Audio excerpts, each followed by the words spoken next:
Preguei ontem em pé, mas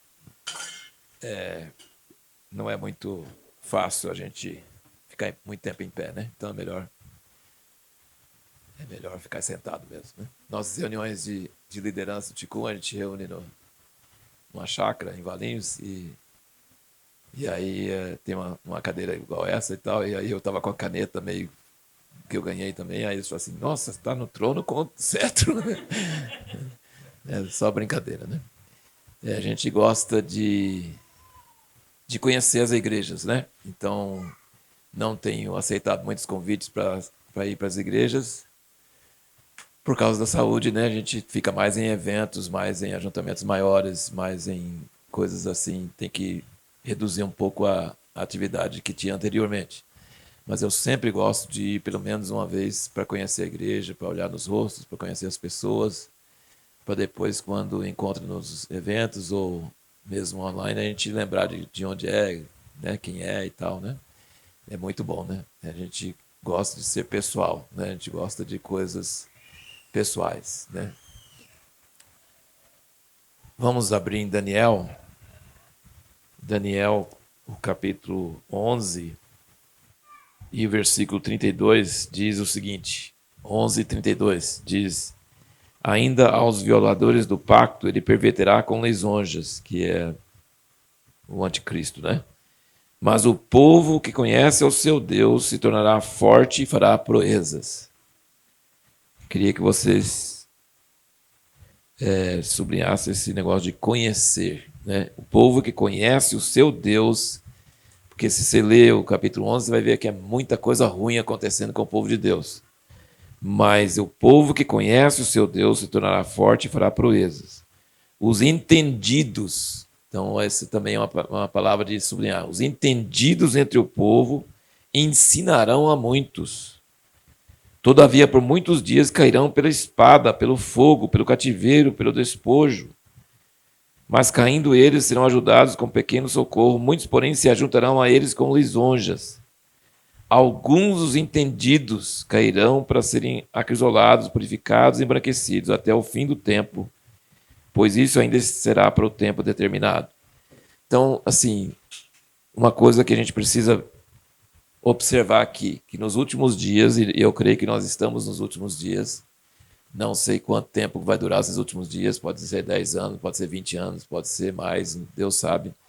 Mas nós estamos num período muito assustador, que está acontecendo coisas no mundo que eu nunca vi acontecer. A pandemia nunca aconteceu na história da humanidade, né? Foi mundial, né? Foi mundial, nunca aconteceu na história da humanidade. E depois disso vem acontecendo várias outras coisas no meu país, nos Estados Unidos, coisas inéditas, coisas que eu nunca acreditava que podia acontecer tão rapidamente, a moral e a população cair em tantos enganos, em tantas mentiras e tanta coisa. Não era coisa assim, que os Estados Unidos vem construído mais de 200 anos em cima de valores muito fortes e estão sendo corroídos e destruídos e muito rápido. Então, assim, estamos nos dias previstos na Bíblia. Isso que aconteceu com Israel também é uma coisa inédita, inacreditável. 7 de outubro, eles são o povo mais precavido, mais protegido, e tanto é que eles estavam tão tranquilos e não viram uma coisa absurdamente terrível que aconteceu e não se precaveram. Entendeu? Então, assim, muita coisa está acontecendo no mundo hoje que nunca se viu. Entendeu? Então, assim, nós estamos nos últimos dias, né? Não podemos dizer que quando, como, que jeito que vai ser, mas sabemos que nós estamos nos últimos dias.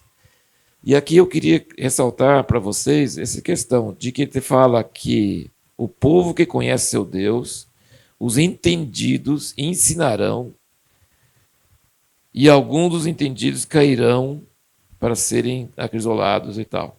Então vai ter muita perseguição, mas vai ter muita gente entendida e ensinando, certo?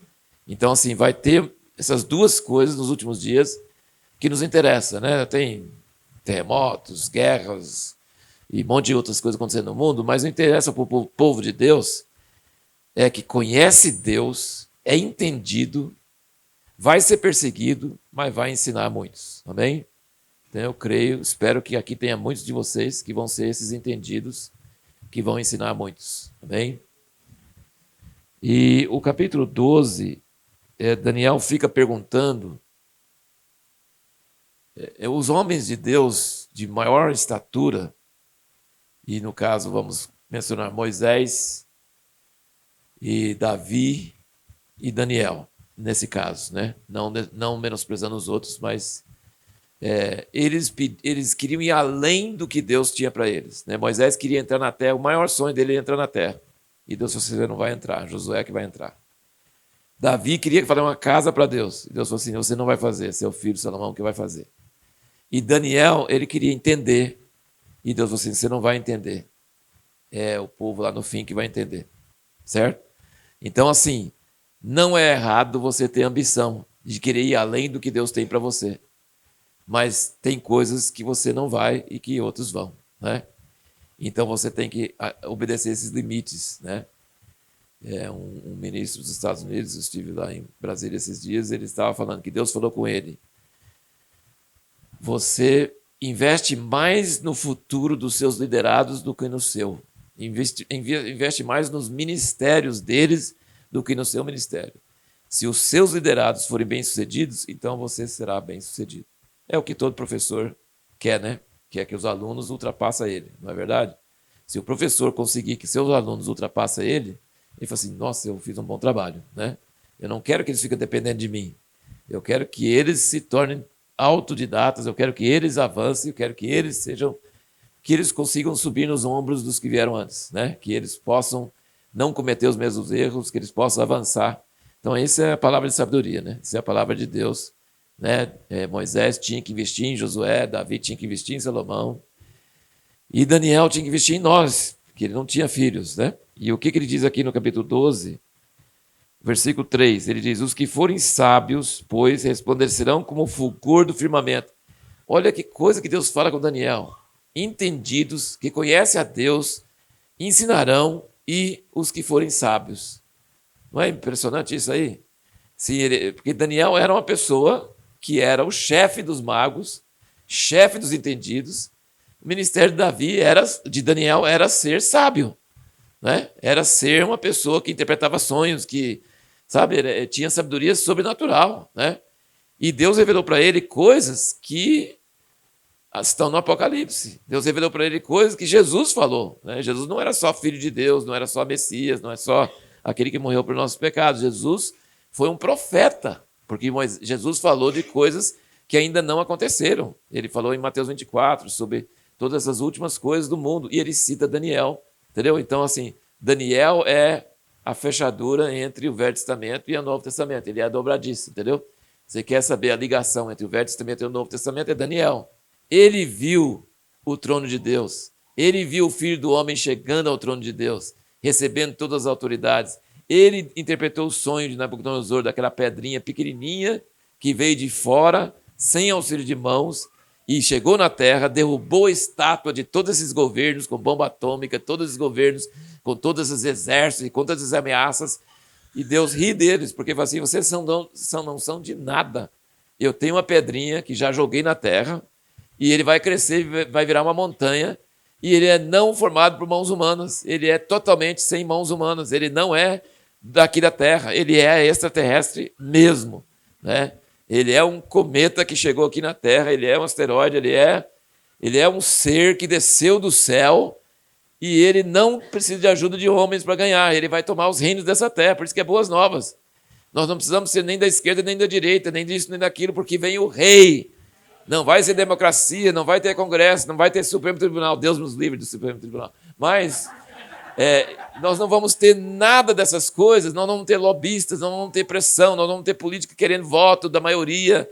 A voz da maioria não é a voz de Deus, a voz da maioria é o caminho largo que conduz ao inferno, entendeu? Então, mas nós cremos no evangelho do reino, nós temos um rei que vai voltar e ele vai estabelecer o reino dele sobre a terra e vai vir muita coisa ruim antes disso, mas ele vem e ele já veio uma vez.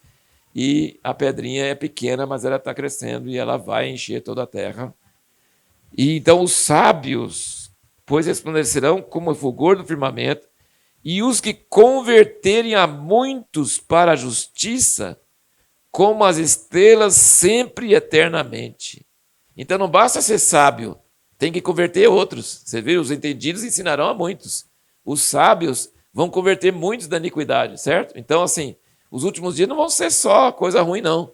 Vai ter a maior colheita de almas que já teve na história da humanidade. Vai ter o evangelismo, vai ter o derramamento do Espírito Santo, vai ter muita coisa boa, mas muita perseguição, e muita morte, e muito mártires, e muito perrengue terrível, né? Assim, de perder emprego, perder tudo e tal. Então vai ter tudo isso que tinha em Atos também. Né? Tinha em Atos, eles apanhavam e saía e curava enfermos. A sombra curava as pessoas.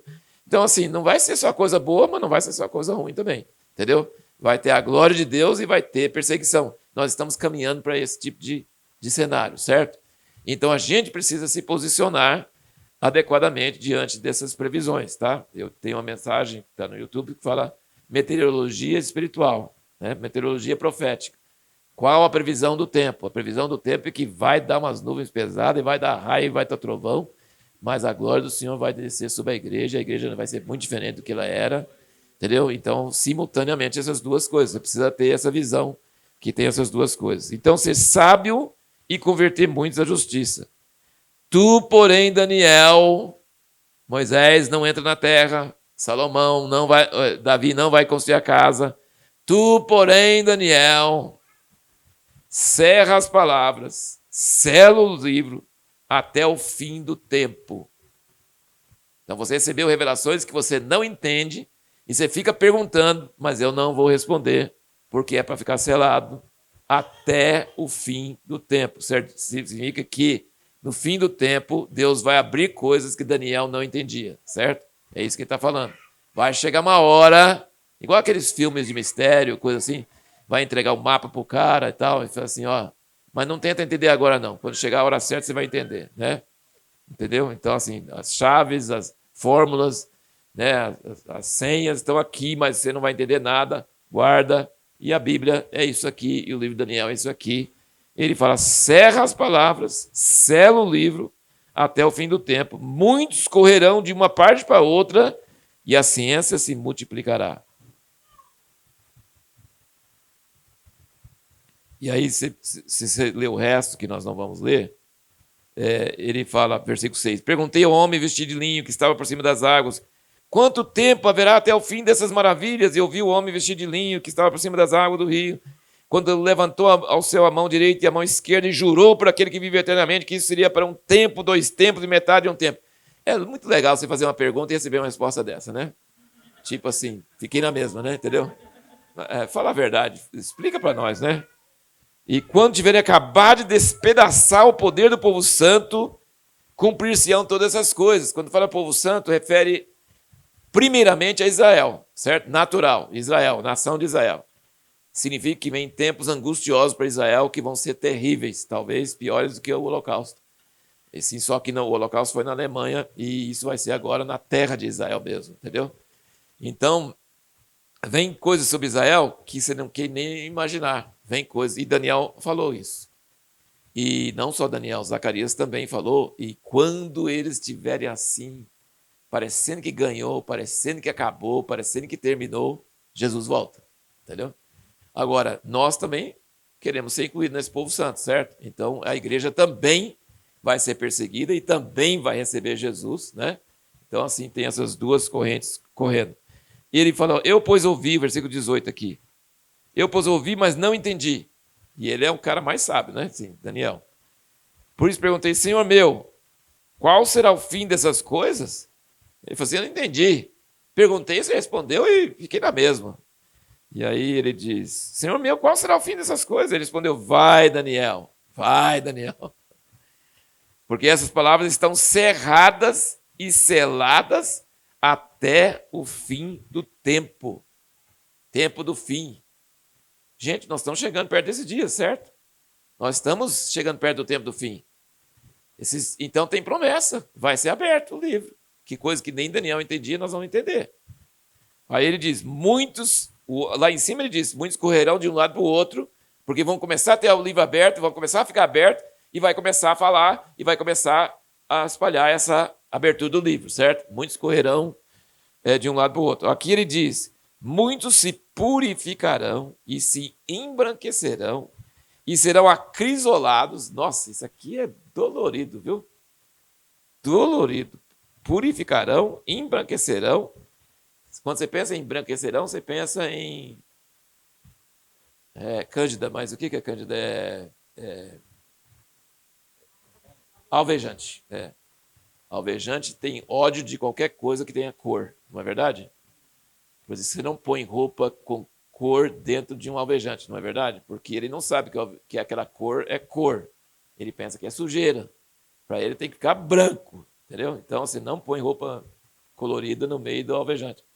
Então, assim, é um ácido, é um negócio que tem e vai sair branco, mas o processo não é agradável, entendeu? Não é agradável.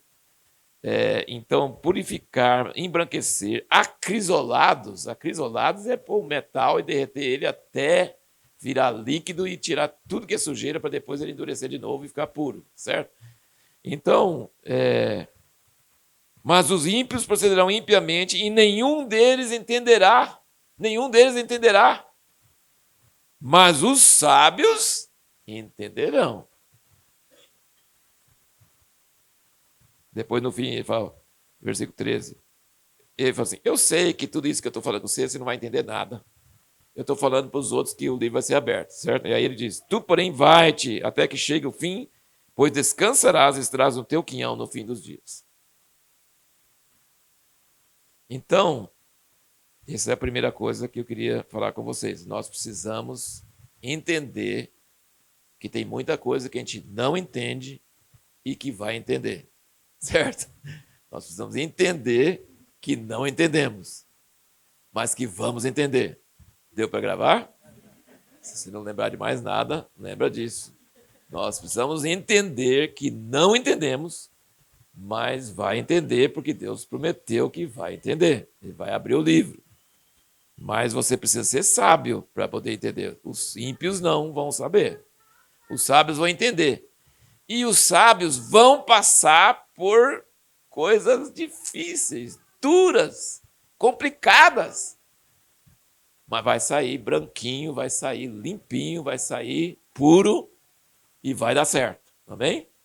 Mas não estranhem que vai ter problemas e não ache que é esquisito ter problemas. Não. Não vai ser popular, não vai ser mega igrejas, não vai ser algo que todo mundo quer ouvir. Não. Não vai.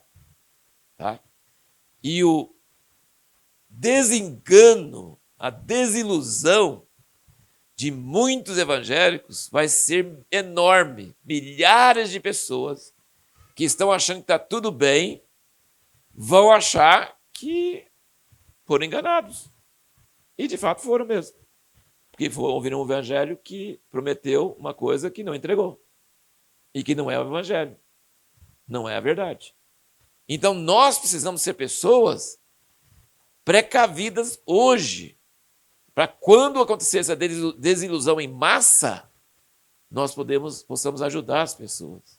Fala assim, olha, você ouviu uma coisa que não é totalmente verdade. Sobre Jesus é verdade. Se você ouviu alguma coisa de Jesus sobre isso e te livrou dos vícios, te livrou das coisas, isso é verdade. Não joga isso fora, não. Mas que o cristão não vai ter problema? Que ele não vai passar coisas horríveis? Não. Não está na Bíblia isso aí. Não está escrito aí que cristão tem menos problema que os outros. Na verdade, está escrito o contrário. Né? Eu não sei quantos de vocês são da época que tinha caixinha de promessas. Alguém lembra disso?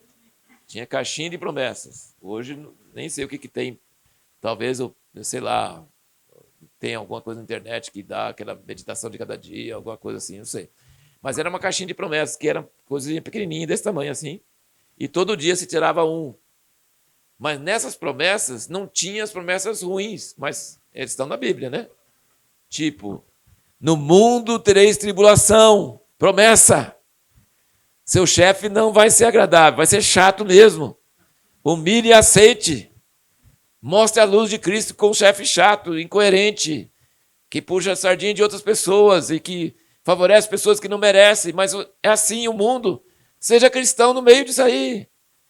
Cliente que não é agradecido por coisa que você fez por ele. Cliente que te processa, sendo que você estava procurando o bem dele. O mundo tereis aflições. Isso não é desculpa para você não ser cristão, não é desculpa para você não perdoar, não é desculpa para você reagir de forma errada. Se bate num lado, vira o outro. Entendeu? Então, assim, essa promessa não tem na caixinha de promessas. Mas era para estar, né? Quem quiser seguir após mim, negue a si mesmo, negue a sua família, negue seus bens. Essas promessas eles não colocavam na caixinha de promessas e nem é pregado nos evangelhos hoje. E as pessoas vão ficar desiludidas. E vocês precisam ser pessoas entendidas, que conhecem o seu Deus, se torna forte e pode ensinar outros e pode converter muitos para a justiça. Amém? Então nós precisamos ser dedicados, nós precisamos aproveitar essa liberdade que nós temos por enquanto. Né? Por enquanto nós temos liberdade, mas vai chegar o dia que não tem. Entendeu? Então vamos aproveitar a liberdade, mas vamos preparar para o dia que não vai ter, certo? Vamos preparar para ser cristão sem Bíblia, sem salão, sem internet, sem nada, sem pastor, né? Oficial, ordenado. Vamos preparar para ser cristão como os cristãos na China, que tiraram tudo deles e a igreja multiplicou e curou enfermos, e levantou mortos, e morreu muita gente, e sofreu, torturado muita gente. Jesus é o mesmo, ele não depende de salão, ele não depende de internet, ele não depende de nada dessas coisas. E nós precisamos criar pessoas e treinar pessoas para serem pessoas que usam essas coisas, mas não dependem dessas coisas. E nós precisamos criar pessoas que sabem que Jesus está presente na cela da prisão, está presente no meio do hospital, está presente em todos os momentos. Os amigos, os irmãos, né? As amizades, os relacionamentos, eles permanecem. O governo não pode destruir nossos relacionamentos, entendeu? Ele não pode nos forçar a trair uns aos outros, se nós não queremos, entendeu? Então, assim, nós precisamos entender que existem valores que vão sobreviver no meio do fogo, no meio da tribulação. Se é ouro, pode queimar à vontade, que ele nunca deixe de ser ouro. Agora, se for impureza no ouro, aí não. Aí vai ser queimado e vai ser tirado e vai acabar. E agora eu quero ir com vocês para o Novo Testamento, para uma parábola em Marcos. Marcos é um evangelho curto e não tem muitas parábolas. Você quer ver muitas parábolas, vai para Lucas. Lucas tem muitas parábolas. E mesmo Mateus, que gosta de juntar tudo em um lugar só, Mateus 13 é cheio de parábolas também. Mas Marcos é mais de ação. E aí foi escrito para os romanos, então ele é muito de repente, imediatamente. Foi, fez. E ele começa o evangelho dele já assim. Princípio do evangelho de Jesus Cristo. Apareceu João Batista no deserto. Né? Os outros falam assim, não, o anjo apareceu para Maria, o anjo apareceu para José, entendeu? Mas Marcos não. O que ele quer, que o romano não tinha preguiça de ler, então, sim, ele tinha que atrair atenção. Né? E hoje o pessoal está mais pior que os romanos, né? Então você precisa atrair atenção, precisa dar aquela coisa, né? Senão a pessoa para de ler, né? Porque assim, não, isso aí já tem informação demais, né? Você vai olhando, não, isso aí não interessa. Então você tem que ter alguma coisa que chama a atenção, né? E Marcos é disso. Então ele não conta muita parábola, porque parábola faz a pessoa ficar pensando, aquela coisa mais meditativa, né? E Lucas era mais para os gregos, né? E Mateus mais para os judeus, né? E João mais para os sábios, entendidos, místicos, né? Então tem para todos os gostos, os 4 evangelhos. Mas ele diz aqui uma parábola que você não encontra em nenhum dos outros. Marcos 4, versículo 26. Ele diz: Disse também, o reino de Deus é assim como se um homem lançasse semente à terra e dormisse e se levantasse de noite e de dia, e a semente brotasse e crescesse sem ele saber como. A terra por si mesma produz fruto, primeiro a erva, depois a espiga, e por último o grão cheio na espiga. Mas assim que o fruto amadurecer, logo lhe mete a foice, porque é chegada a ceifa. Isso aqui é uma parábola curta, simples. Vocês sabiam que agricultor não faz nada para fazer a planta crescer? Não consegue. Ele não consegue entrar dentro da planta e dizer assim, cresça, seu desgraçado. Não. Ele proporciona uma terra boa, ele põe adubo, ele fornece a água, ele corta as ervas daninhas, mas quem dá o crescimento é Deus. Ele diz a terra por si mesma. O agricultor vai dormir, no outro dia já cresceu mais, entendeu? Então, assim, ele favorece, ele ajuda, mas ele não consegue entrar no processo de vida, certo? Não consegue fazer viver, fazer crescer, fazer desenvolver, ele não consegue. Isso é do DNA da própria semente. Isso está na semente. E o médico também não. O médico sabe cortar. Sarar, não. Entendeu? Ele corta, costura, mas quem faz as coisas? Deus. A vida, não é verdade? Eles falam assim, nossa, isso. Ele tenta ajudar, ele tenta encaminhar. Mas a vida é que faz o negócio, entendeu? É a vida, tanto do médico quanto do agricultor, é nesse processo. E eu diria que até o professor também, né? Porque ele não consegue entrar na cabeça da criança para ele aprender. Então ele tem que achar os caminhos para que a própria criança se ensine, né? Senão não dá. Então, o reino de Deus é como uma semente. Jesus diz que é lançado no chão e cresce, e ninguém sabe como, mas ele vai fazendo aquelas fases, o brotinho verde, depois a planta maior, depois a espiga, e finalmente o grão na espiga. E que tipo de grão na espiga é esse? É o grão semelhante ao grão que foi plantado. Se é trigo, vai ser trigo. Se é milho, vai ser milho. Se é arroz, vai ser arroz. Se é feijão, vai ser feijão. Ele não vai fugir do original. Mas o original foi destruído. O original apodreceu. O original rasgou e abriu e saiu. E aí perdeu. Cadê ele? Não tem mais. Não dá para comer, não dá para fazer nada. Não dá para plantar de novo, não dá. Acabou. Aquele já era. Mas ele vai no processo todo da vida e, no fim, ele dá muito mais grãos do que aquele único grão que foi plantado. Só que esses muitos grãos são iguais ao grão que foi plantado. Certo? Então, vamos para João 11. João 11. Aliás, João 12.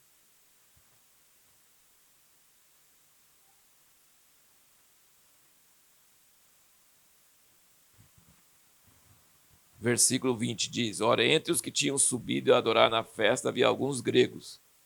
Esses, pois, dirigiram-se a Filipe, que era de Betsaida da Galileia, e rogaram-lhe, dizendo: Senhor, queríamos ver a Jesus.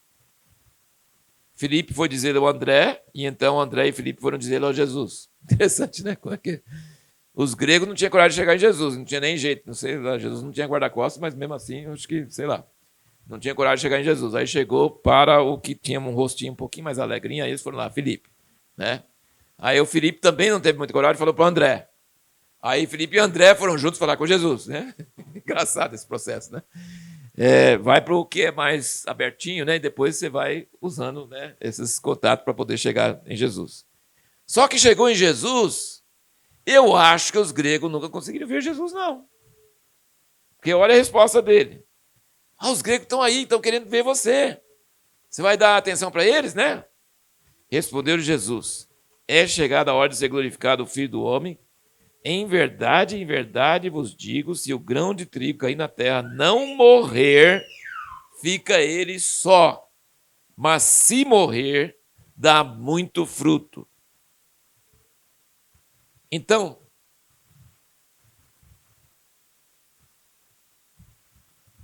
quem é o grão que foi plantado, que está crescendo durante toda a história, há 2000 anos?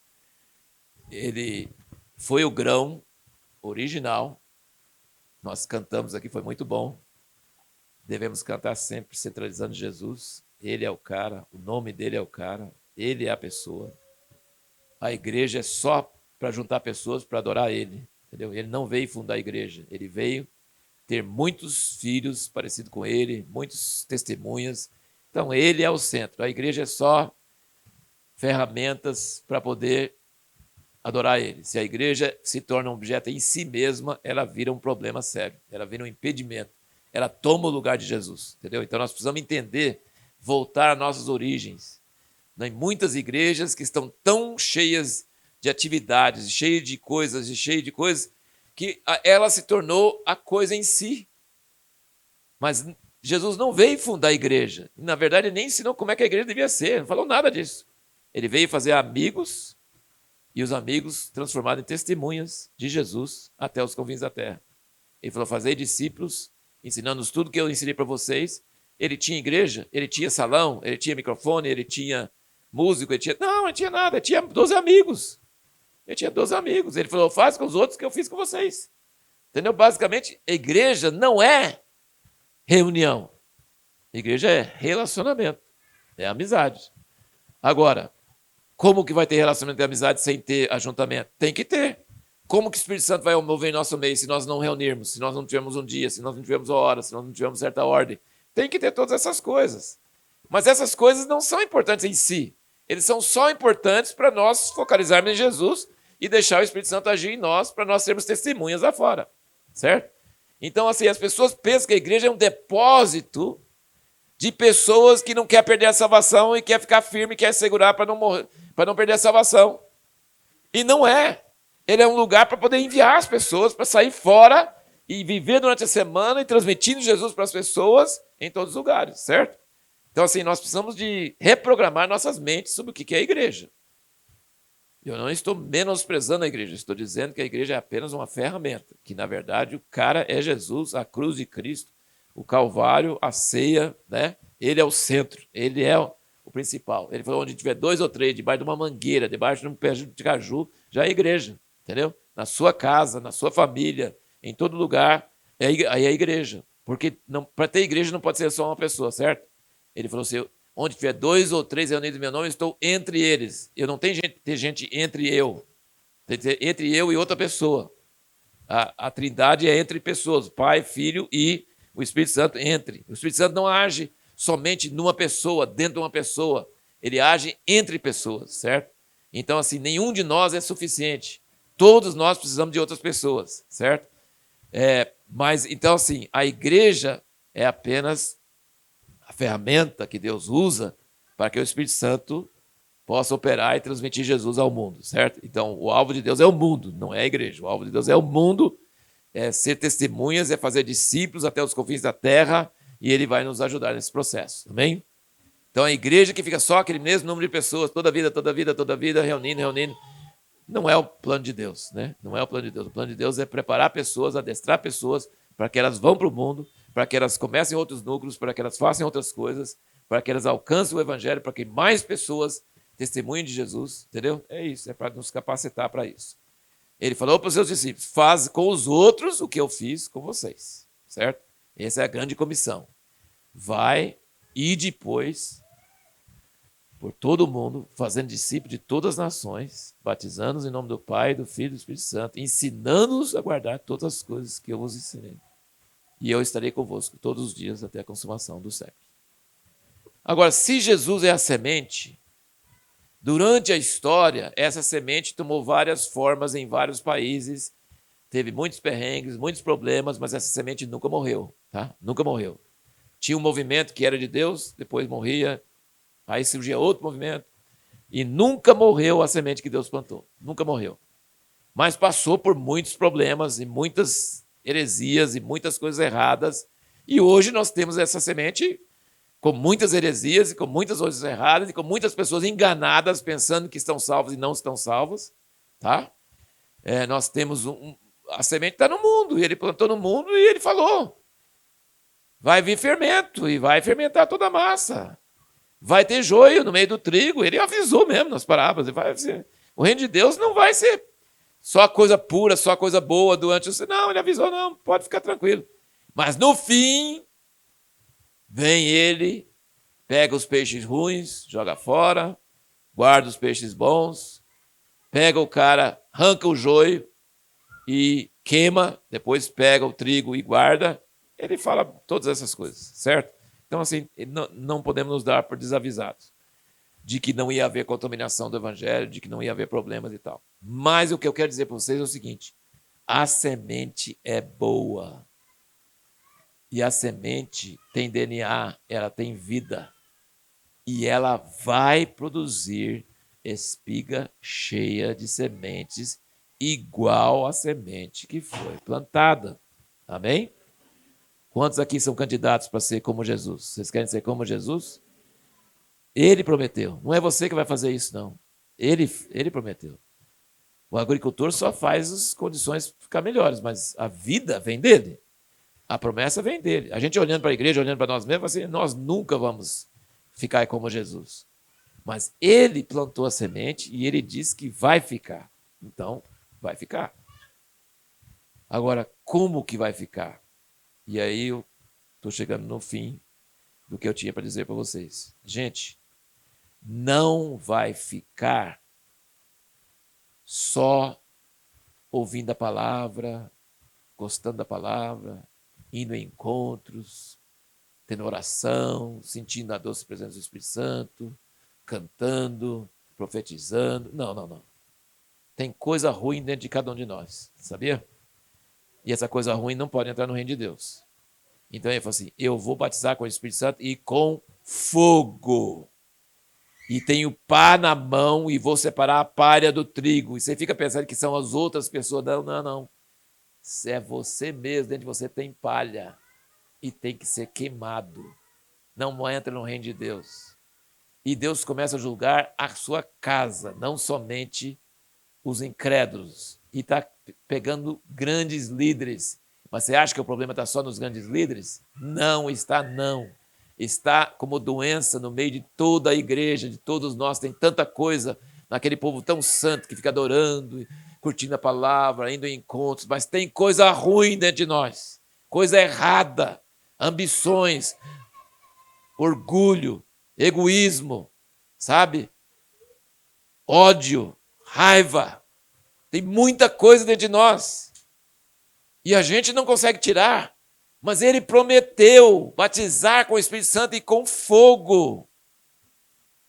Sabe qual a primeira mensagem que o Asher deu aqui no Brasil? Quando nós combinamos ele? Nós somos Ticum Brasil, porque nós estamos alinhados com o Ticum Global, que é o ministério de Ticum, significa restauração em hebraico.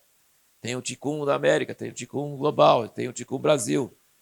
O que nós temos? Nós temos alguma organização? Nós temos algumas, nós recebemos diretrizes? Nós somos uma denominação? Não, nada disso. O Asher não está nem aí para isso.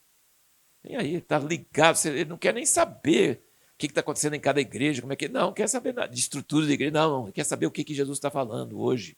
Ele quer saber como está andando. Entendeu? Então, se nós não temos uma organização, nós temos uma denominação, nós temos um alinhamento com a coisa profética que Deus está fazendo na terra. Entendeu? Então, assim, é importante a gente entender que o evangelho que nós ouvimos foi um evangelho parcial, sabe? Foi um evangelho que trouxe muita mudança em vidas, trouxe libertação de vícios. Nós estávamos até brincando aqui. Quantas pessoas... Levanta a mão. Quantas pessoas aqui já foram da quadrangular? Quantas pessoas já foram? Nossa! Olha aí. Não falem mal da quadrangular. Porque vocês não estariam nem com Jesus se não fosse a quadrangular. Não é verdade?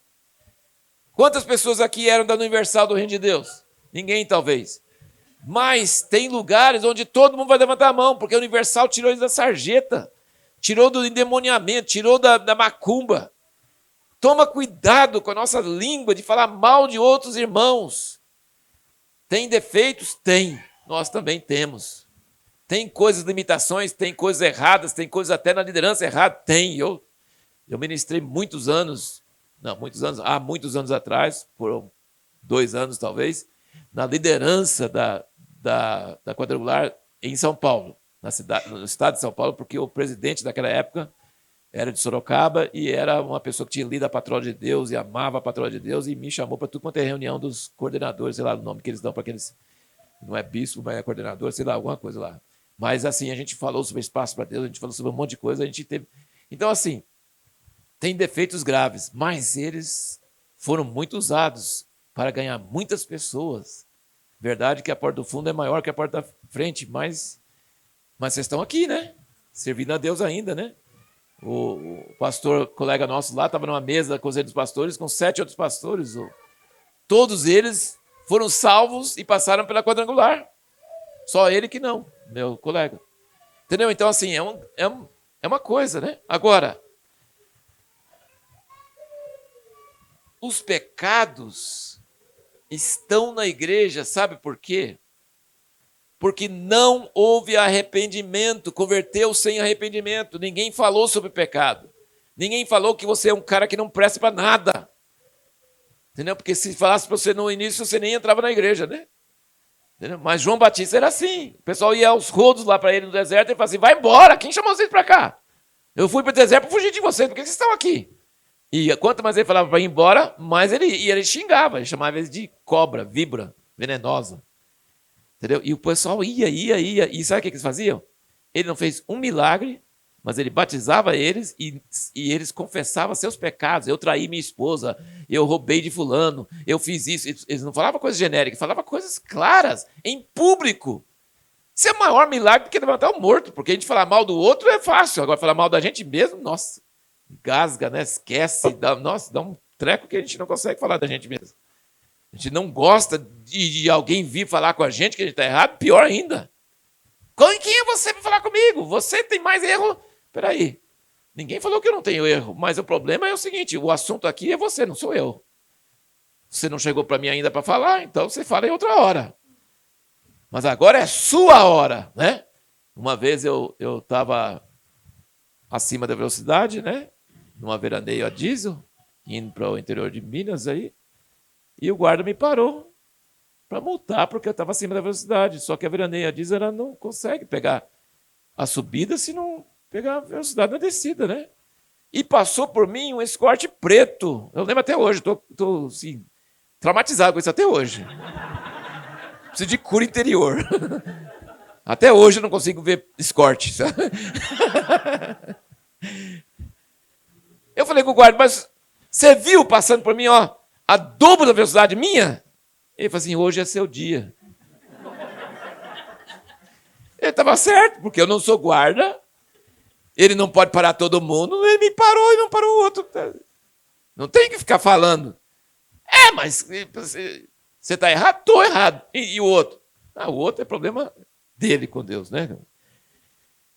Então, assim, o que eu quero dizer para vocês? A primeira palavra que o Asher deu para nós, no encontro em Sorocaba, foi as 3 vezes no Apocalipse, que diz que os olhos de Jesus são chamas de fogo. Chamas de fogo. E isso me marcou bastante. E ele diz que cada uma das 3 vezes foi com um alvo diferente, um propósito diferente. Mas a primeira vez é para queimar a palha que tem dentro de nós. Gente, prepare-se, porque Deus vai restaurar o evangelho verdadeiro, vai abrir o livro, vai nos explicar coisas que a gente não entendia, mas vai doer, porque vai mexer com coisas que a gente não gosta que mexe, e que a gente não era capaz de mexer, e que talvez a gente nem sabia que tinha dentro da gente, sabe? Prepare-se, abre-se, porque arrependimento de João Batista não resolvia problema para a pessoa nunca mais pecar. Não. Mas abrir a porta, a pessoa fala assim, eu me batizo nas águas de arrependimento, confessando meus pecados, dizendo que eu sou um traste, eu sou um sem vergonha, eu não presto para nada, e eu quero estar preparado para o reino de Deus. E aí vem o outro depois, que é Jesus, que vai batizar no Espírito Santo e em fogo. Amém? Sinal de falar sinal de receber o Espírito Santo é falar em línguas? Pode ser, mas não é o maior sinal. O maior sinal é fogo. Você falar em línguas é um bom início, para você perder o domínio da sua língua, da sua mente dominando a sua língua e permitir que o Espírito Santo flua em você em coisas que você acha ridículo. E você vai abrindo o coração e falando, é ótimo, é abrir a torneira, falar em línguas é maravilhoso, mas não é o suficiente, não. Porque ele vai batizar no Espírito Santo e em fogo. Deus quer tratar com essas coisas escondidas em nossas vidas e nós precisamos estar nos preparando para isso e querendo isso. Amém? Amém? Ouviram a mensagem? Ouviram isso? Eu estou falando com vocês. Prepare-se. Abre-se. Falem em Provérbios. O sábio gosta de ser repreendido. O sábio recebe repreensão. O sábio agradece a repreensão. Ele não está ligando para a honra dele, para a reputação dele. Ele quer ser purificado. Davi orava, sonda-me, vê se há em mim algum caminho mau. Entendeu? Traz para a luz, dói, é ruim, mas é melhor agora do que no último dia. Entendeu? Então, assim, o evangelho verdadeiro vai mexer com coisas que não está sendo mexido, que está todo mundo fazendo tipo um show nos domingos, uma apresentação, se prepara para aquilo, mas não é a realidade, entendeu? Não é a realidade. E terminando, eu quero dizer para vocês que tem 5 níveis de igreja ou de presença de Deus ou de experimentar Deus, e você precisa estar nisso. Primeiro é seu lugar secreto com Deus, só você e Deus, certo? Só você e Deus, mais ninguém. Você não pode ser uma pessoa que só ora com outra pessoa, porque aí não dá para saber se você está orando para outra pessoa saber ou se você realmente crê que Deus ouve. Então, se você crê que Deus ouve, que Deus existe, que Deus está presente, você precisa orar todo dia sozinho e falar em voz alta, porque pensamento é uma coisa. Se você está dirigindo um carro, você está fazendo uma coisa, está com outras pessoas junto, tem que orar no pensamento mesmo. Deus pode ouvir também. Mas se você está orando sozinho, ora em voz alta. Desafia a sua lógica, desafia a sua razão. Creia que Deus está presente, creia que Ele ouve. Mesmo que você pense que não, mas Ele está ouvindo sim. O segundo lugar é a família. Não adianta ter igreja caseira e não ter reunião na casa. O homem não ora com sua esposa, não ora com seus filhos e vai orar na igreja caseira? É show, é máscara, não funciona. Tem que ter reunião com sua esposa e seus filhos. Tem que ter. A realidade começa ali. Ali ele sabe como a gente é de verdade, certo? Ali é que vai ser ter realidade, não ter hipocrisia, não ter mentira, certo? Muitos casais não estão falando a verdade um com o outro. Muitos casais estão tentando esconder as coisas, sabe? Precisa ter realidade em nossas famílias. Daí o que é o terceiro ponto? A igreja na casa. E o quarto, a igreja, como nós estamos reunidos aqui, todo mundo. Adoração, ouvir a palavra, importante. Então, são níveis diferentes.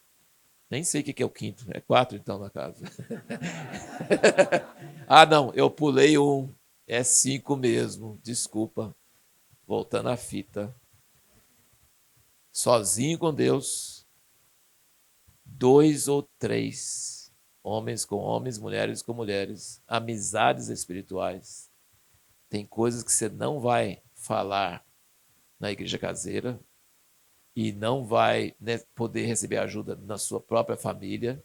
Você precisa de amigos que você respeita, que vão te honrar e que você pode abrir a vida mesmo, escancarar até o início. Eu já tive pessoas chegando para mim e falando para mim assim, e colegas do ministério, sabe? Colegas do ministério, pessoas do presbitério em Jundiaí, sabe?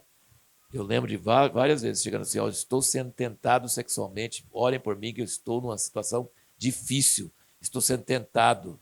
Só o fato de falar e a gente orar, depois a pessoa falar assim, eu fui liberto. Porque pôs na luz, entendeu? Não adianta orar sozinho alguma dessas coisas. Você põe na luz, Deus é luz, mata a coisa antes de prosseguir para qualquer coisa. Nunca a pessoa cai em pecado de uma vez. Nunca. Não é uma coisa assim, vou cometer adultério de uma vez. Não, ele vem nascendo e crescendo e crescendo. Você corta na raiz, você pede ajuda, é liberto. É na luz, funciona mesmo, tá? Então, assim, eu tinha pulado essa parte, né? Individualmente, 2 ou 3, família, igreja na casa e a igreja, o juntamento geral. Amém? Lembra dessas coisas. Todos esses níveis são importantes para nós termos uma vida saudável, uma vida correta com Deus. E vamos estar procurando sempre, em todos esses ambientes, a verdade, a realidade. Não apresentar uma máscara, apresentar uma imagem. Vamos procurar realidade. Vamos procurar falar a verdade. Que Deus nos ajude. Amém? É isso aí.